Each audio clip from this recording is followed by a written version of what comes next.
Hello दोस्तों, मेरा नाम है वेंकटेश और मैं इस ट्यूटोरियल में एक बहुत ही इम्पोर्टेंट इंटरव्यू क्वेश्चन के बारे में बात करने जा रहा हूं जो स्प्रिंग से रिलेटेड है। नॉर्मली इंटरव्यूअर्स पूछते हैं कि भाई एक बात बताओ कि eight the rate rest controller और कंट्रोलर में डिफरेंस क्या है। तो उसको समझने के लिए पहले हम चलते हैं अपने बोर्ड पर। ओके, एंड अंडरस्टैंड करेंगे कि पहले स्प्रिंग एमवीसी का फ्लो क्या हुआ होता था एक जमाने पे। ठीक है, एक टाइम पे स्प्रिंग एमवीसी का फ्लो इस तरीके से हुआ था होता था कि भाई आपकी नॉर्मली रिक्वेस्ट आती थी। ओके, फ्रंट एंड कंट्रोलर से टकराती थी जिसका नाम है basically dispatcher servlet. Okay, now dispatcher servlet क्या करता था, रीडायरेक्ट करता था। इसके पास अंदर बहुत सारे कंट्रोलर होते थे जिसको नाम C1 C2 और आज भी हैं C3 C4, ये कंट्रोलर होते थे। और इसमें बहुत सारी रिक्वेस्ट मैपिंग्स होती थी। तो based on that it figure out कि भाई कौन से कंट्रोलर को मैप करना है एंड वहां पे अपनी रिक्वेस्ट चली जाती थी। एंड देन आपका कंट्रोलर इंटरेक्ट करता था सर्विस लेयर से, सर्विस करती थी आपके रिपोजिटरी लेयर से, and reverse is also true. और यहाँ पर आते आते आपके पास एक मॉडल होता था, यानी ए सेट ऑफ इंफॉर्मेशन होती थी। ठीक है, that they tries to forward it to some kind of view, जहाँ पे एक HTML हो सकती थी या JSP होती थी। इन शॉर्ट ये आपकी इंफॉर्मेशन का बंडल बनाता था और आपकी एक व्यू लेयर होती थी जिसको बोलते हैं लेट्स से HTML या CSS या सॉरी HTML या JSP हो सकती थी। और उसमें ये जाके इंजेक्ट हो जाती है और ये इंफॉर्मेशन थोड़ी थोड़ी फॉर एग्जांपल कहीं कहीं पे यहाँ पे इंजेक्ट हो गई, यहाँ पे इंजेक्ट हो गई, तो आपका बढ़िया से एक व्यू पेज क्रिएट हो जाता था। And then later on front end इसको रिसीव करता था और ये आपके क्लाइंट को सर्व हो जाती थी और जहाँ पे आपको बढ़िया से एक यूजर इंटरफेस दिखता था और वहां पे जाके ये बढ़िया से दिख जाती थी।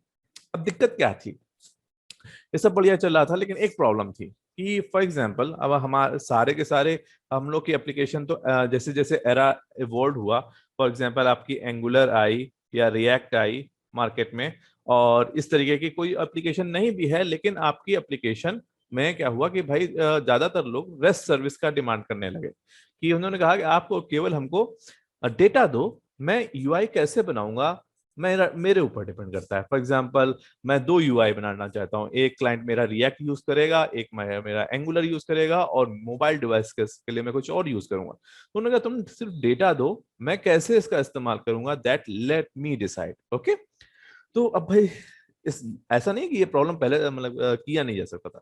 तो अगर ये जो ऊपर वाला मॉडल था एट द रेट कंट्रोलर, इसमें पूरा का पूरा HTML पेज ही रिस्पॉन्ड किया जाता था, HTML। ठीक है, और जो जो डायरेक्टली यूआई में पेंट हो जाता था।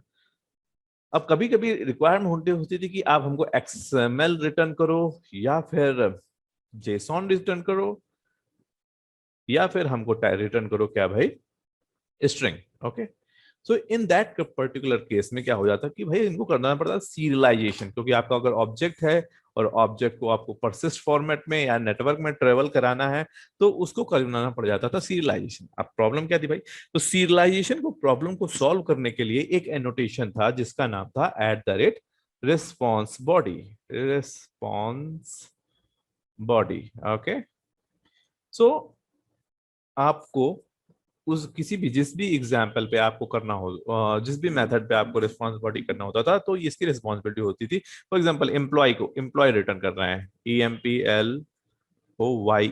ठीक है, तो इधर हमने रिस्पॉन्स बॉडी लगा दिया है तो इसको इसको ये सीरियलाइज कर देगा और जो भी इंफॉर्मेशन होगी उसको जेसन फॉर्मेट में बढ़िया से, for example ID equals to 1, name equals to Amit, okay, something like that. It will respond it to your web service और जो भी आपका कंज्यूमर होगा उसको कंज्यूम कर देगा। और उसका ये कैसे यूज करता है इस पर डिपेंड करता है। तो बेसिकली ओके, तो यहां तक की बात सही है। ओके, तो अब ये प्रॉब्लम स्प्रिंग के क्रिएटर के दिमाग में आ गई थी कि भाई ऐसी कुछ प्रॉब्लम चल रही है हम लोगों के बीच में।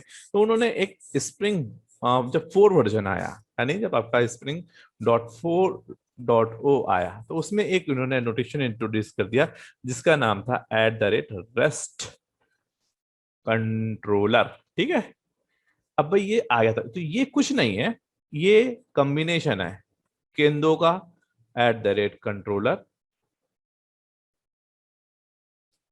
और क्या है at the response body, response body. तो इन शॉर्ट, अगर आपकी एप्लीकेशन स्पेसिफिकली डिजाइंड है किस चीज के लिए, रेस्ट एपीआई के लिए, ठीक है, जहां पे आपको HTML कोड नहीं भेजना, इंस्टेड ऑफ आपके पास बेसिकली 3 डेटा फॉर्मेट्स होंगे, XML, JSON, ठीक है, और या तो आपकी स्ट्रिंग, ठीक है। तो इन दैट केस में आप @REST कंट्रोलर इस्तेमाल करेंगे और इसकी फिर इन दो अलग अलग एनोटेशंस की जरूरत नहीं पड़ेगी। तो that was the major difference. Okay okay, now मेरे को तो खुद कुछ कोड स्निपेट दिखा देता हूं आप लोग को। फॉर एग्जांपल मैं अगर इसको खोलूं, एक एग्जांपल है कि ये रेस्ट कंट्रोलर आप जैसा कि देख रहे हो, ये रेस्ट कंट्रोलर है, इसमें ये स्ट्रिंग रिटर्न की जा रही है और सिंपली हेलो वर्ल्ड स्ट्रिंग है। अगर आप इसको यूज करोगे तो डायरेक्टली यूज कर सकते हो, कोई प्रॉब्लम नहीं है। लेकिन अगर यही काम अगर आपको पहले कराना होता तो किस तरीके से कराते भाई? अगर आपको यही करवाना है, मान लो एम्प्लॉय ऑब्जेक्ट रिटर्न करना है और उसमें जेसॉन रिटर्न करना है, तो पहला काम है कि आपको कंट्रोलर डालना है, ठीक है। दूसरा काम, आपको भाई इसको बताना है कि ये क्या प्रोड्यूस करेगा। तीसरा काम, ये सीरियलाइजेशन करेगा, ठीक है। तो यानी ये आपका जेसॉन रिटर्न कर देगा और किस ऑब्जेक्ट में फॉर्मेट में करेगा, ये आपका मॉडल हो गया, ठीक है। ये सीरियलाइजेशन डिसीरियलाइजेशन का प्रोसेस ये इंटरनली देख लेगा, ठीक है। सिमिलरली अगर आपको चाहिए कि भाई हमारा डेटा XML हो, तो खाली आपको एक प्रोड्यूस टाइप में एप्लीकेशन स्लैश XML को चूज कर लेना है, rest would be the everything is the same. अब थोड़ी सी एक इंटरनल डिटेल है, मीन्स कैसे इंटरनली ये इम्प्लीमेंटेड है, जहां पे हम एक्चुअल में कोड में देख पाए। तो let's go over here and see, ठीक है। यहाँ पे जैसा कि आप लोग देख सकते हो दोस्तों कि ये जो कंपोनेंट एज कंट्रोलर है, इसने इन सब चीजों को बेसिकली इनिशियलाइज या ये मेटा डेटा इसका कंसीडर करता है यहाँ पे कोई भी। और ये जो रेस्ट कंट्रोलर है, इस ये जो बेसिकली जो कॉम्बिनेशन है स्पेसिफिकली, ये दो एनोटेशन यानी rest controller and response body का कॉम्बिनेशन है। तो दोस्तों मैं उम्मीद करता हूं कि आप लोगों को मेरे द्वारा दी गई ये इंफॉर्मेशन बहुत अच्छी लगी होगी, और इसी तरीके से अच्छे अच्छे वीडियो देखने के लिए प्लीज सब्सक्राइब करें और मेरी मेहनत को सम्मान करें। Thank you very much, take care, bye bye.